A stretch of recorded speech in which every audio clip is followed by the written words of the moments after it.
पवित्र प्रांगणात आज आमच्या ननंदबाई श्रीमती सुनंदा शांताराम भालेराव सर, तुम्ही बोलले 2च मिनिटात उरकायचंय, ठीक आहे, धन्यवाद. परंतु आमची एक अशी अपेक्षा होती, ज्यावेळी कळंब गावामध्ये आमच्या अक्काचा एवढा तुम्ही सन्मान करताय, प्रत्येक जण त्यांचं गुण गौरव गातोय. आज आमच्या माहेरातलं कुणीतरी बोलायला असतं आणि आज आमच्या सगळ्या जाऊबाई आहेत.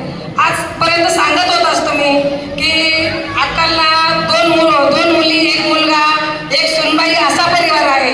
परंतु अक्कांचा ज्या वेळेला सेवेचा काळ चालू झाला, हा माहेरातून मंचरमधून चालू झाला आणि सेवापूर्ती सासरी कळंब गावात झाली.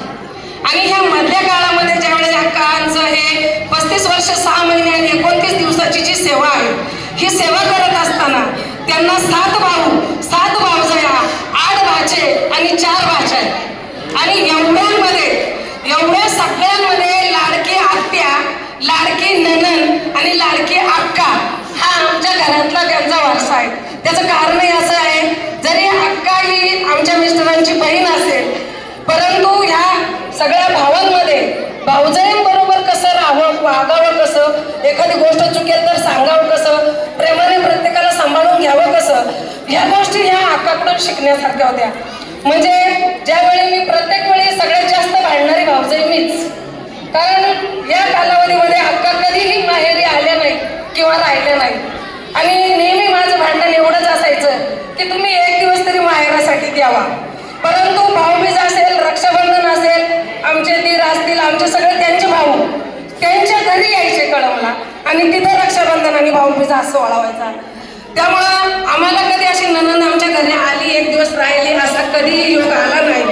परंतु आज मी मगाशी या मुलांची भाषणं ऐकली, मन अगदी गैवरून आलं की जितका जीव आम्हाला लावताय, आमच्या परिवाराला लावताय, स्वतःचं कुटुंब सांभाळत असताना, शेती पाहत असताना, आज ह्या लहान लहान जीवांनाही जीव लावत असताना, आज त्या मुलांची भाषणं ऐकत असताना माझ्याही डोळ्यात पाणी आलं.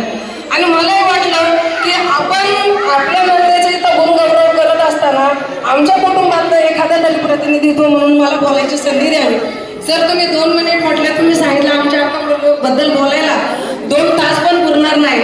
परंतु त्यांचा असा वारसा आणि वसा घेऊन मी माझ्या लग्नानंतरच शिक्षण पूर्ण केलं.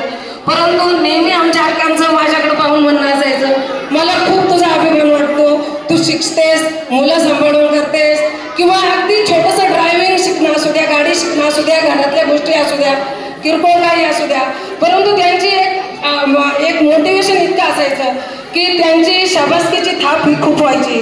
आणि या आज अक्कांच्या निरोप समारंभाच्या वेळी, म्हणजे जसं आता सांगितलं मॅडमनी सुद्धा, सेवा संपली म्हणजे शिक्षक हा अजन्मही शिक्षक राहतो, तो प्रत्येक ठिकाणी हा शिकवतच असतो. परंतु मी आता एवढंच सांगेन, इथून पुढचा काळ हा अक्का तुम्ही स्वतःसाठी जगावा.